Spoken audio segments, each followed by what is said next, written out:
This is Connor from Four Corners Boxing. I'm delighted to be joined by Nyall Berry today. How are you today, mate? Yeah, all good, man. Yourself? Yeah, all good, man. Thanks again for coming on. Yeah, no worries, man. I wanted to start off by going right back to your early days in boxing. How did you get into the sport?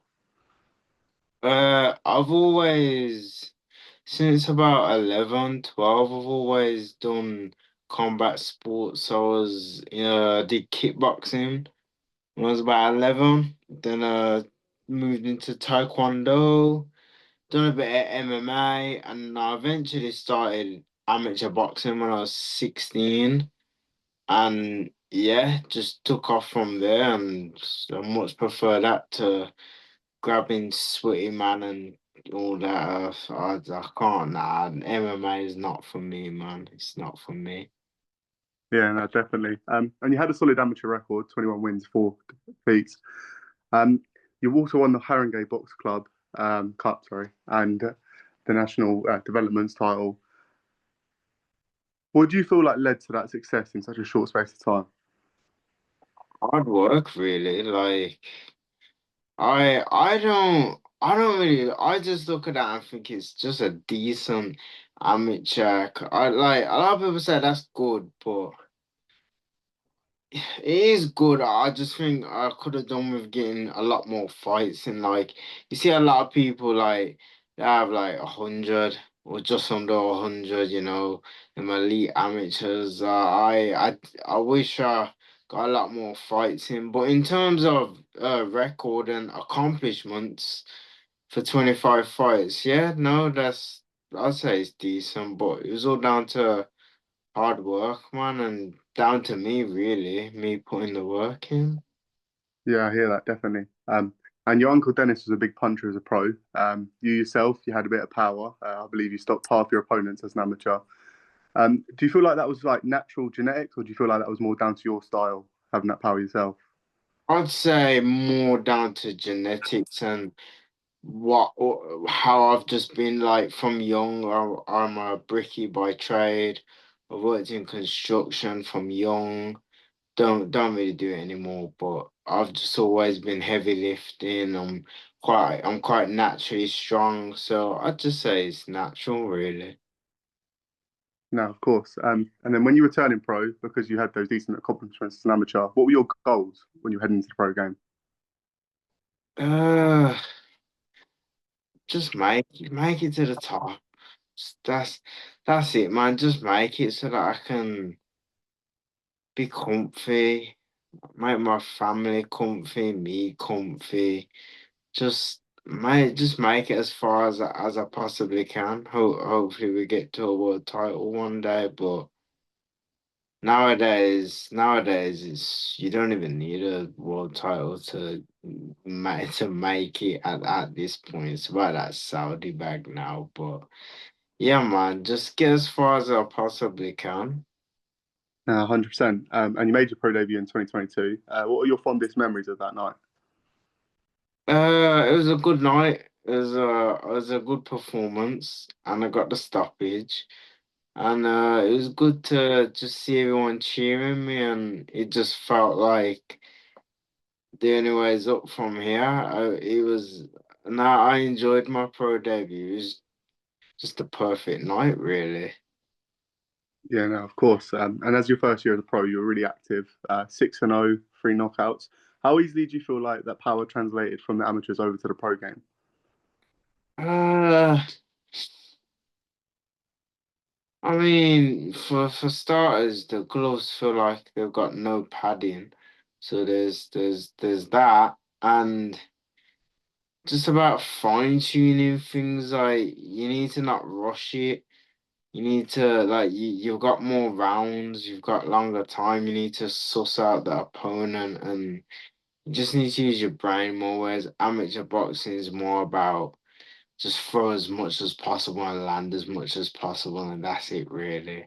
So, but I feel like my powers translated fine to the pros, to be fair. I mean, yeah, no, they're handling it well, I'd say. Yeah, no, definitely understand that. And more wins followed after that. In those first 2 years, what do you think your biggest lessons were? Uh, I I'd say how hard professional boxing is, like financially and just support wise, and forget the fighting, and it's the mental side of the game and financial side of the game. It's hard, man. People think I'm like a footballer, and it's like it's really not like that. Like even now, man, I got people coming to me. Oh, yeah, I got four. I need to get like four tickets. So because I want four tickets, can you do us a deal? And I'm like, what the hell are you on about, man? A deal?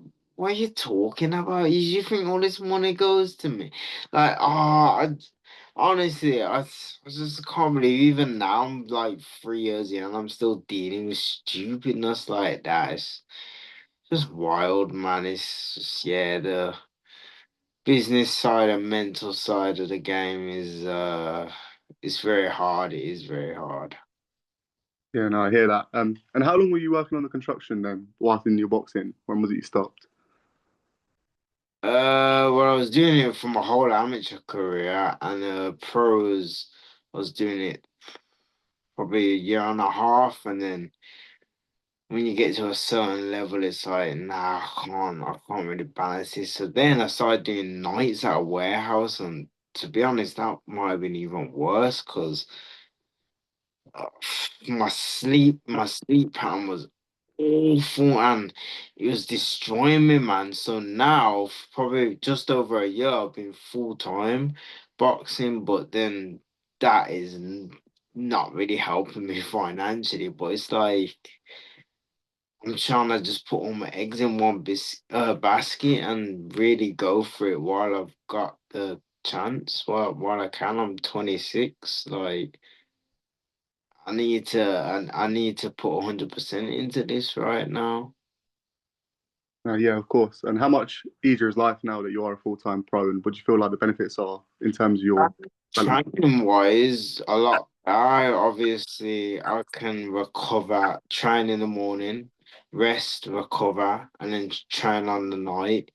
You know, training wise, it does make a huge difference, makes a huge difference. But as I said, like, yeah, other situations don't exactly help. But like I said, man, you gotta go through it while you can, or I don't want to have any regrets, man.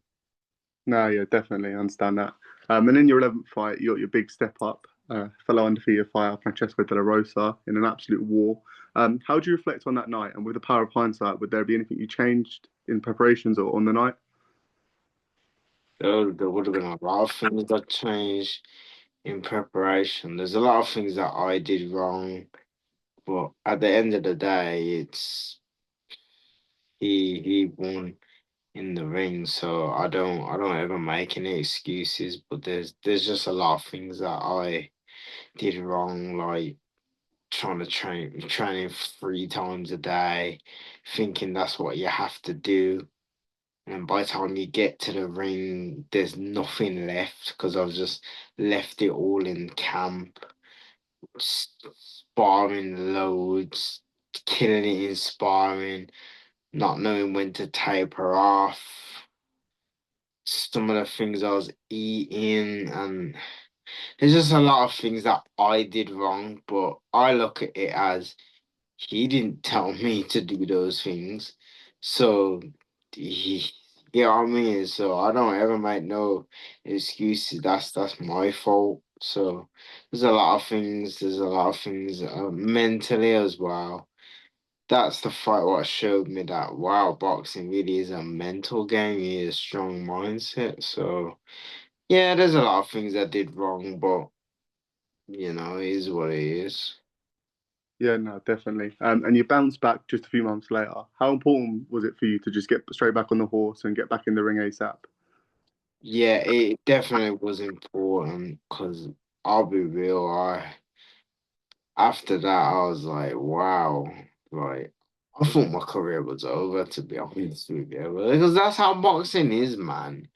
You lose and it's like it was he's shit.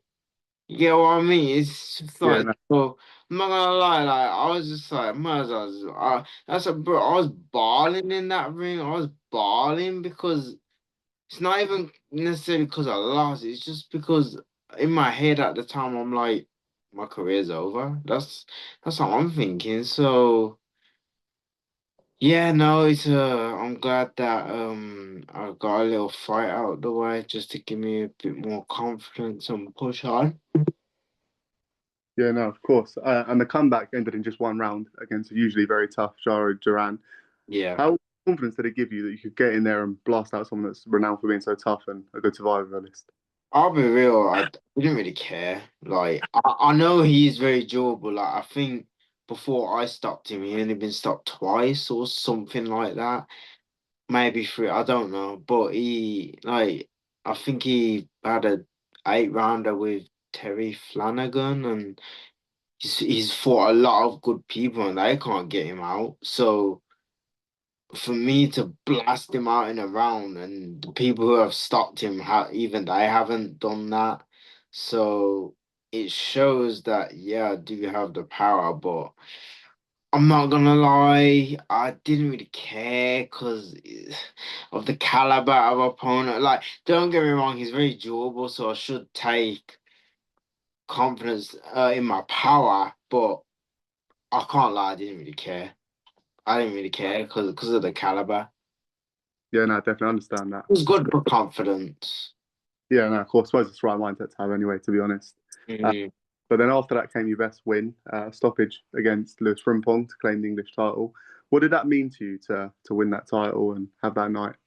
Everything, because I don't like saying things out loud. So I had it in my head that if I lost that fight, I think I would have retired, to be honest with you. I can say it now because it's done and I got the job done, but I just had it in my head like, no, if you lose this fight, you need to take a serious thing because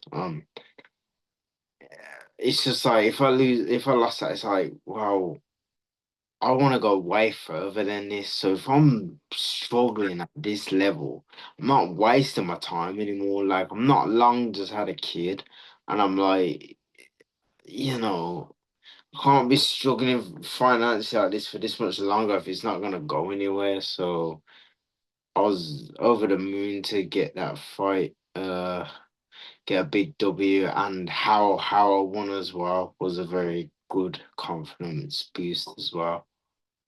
Yeah, no, I get that. And then 2 months later, you had your most recent win, which was a points win, and I believe you're fighting on Saturday. Can you tell us more about that? Just another stay busy. I've got a Mexican. I forgot his name, but he's only been stopped once. So another tough Mexican, but I don't really care about that. I'm still trying to display my power. And then yeah, just another stay busy and stay active and then hopefully something big after. No, definitely. And that leads me on to my next question, the last one for you. What are your goals right now? My biggest goal right now, I've already said we're looking to move down at Bantam, so my goal right now is get this fight done and any title at Bantam, just something decent. That's the next plan. That's my next step. Lovely stuff. Well, yeah, that's all. Thanks for coming on, man. I really appreciate it. And all the No worries, man. So if I'm a bit quiet, I'm absolutely starving. nah, of course, man. Go get your But food. Best of luck Saturday, man. nah, respect my brother. Come on, Respect. thank you. Cheers. Go.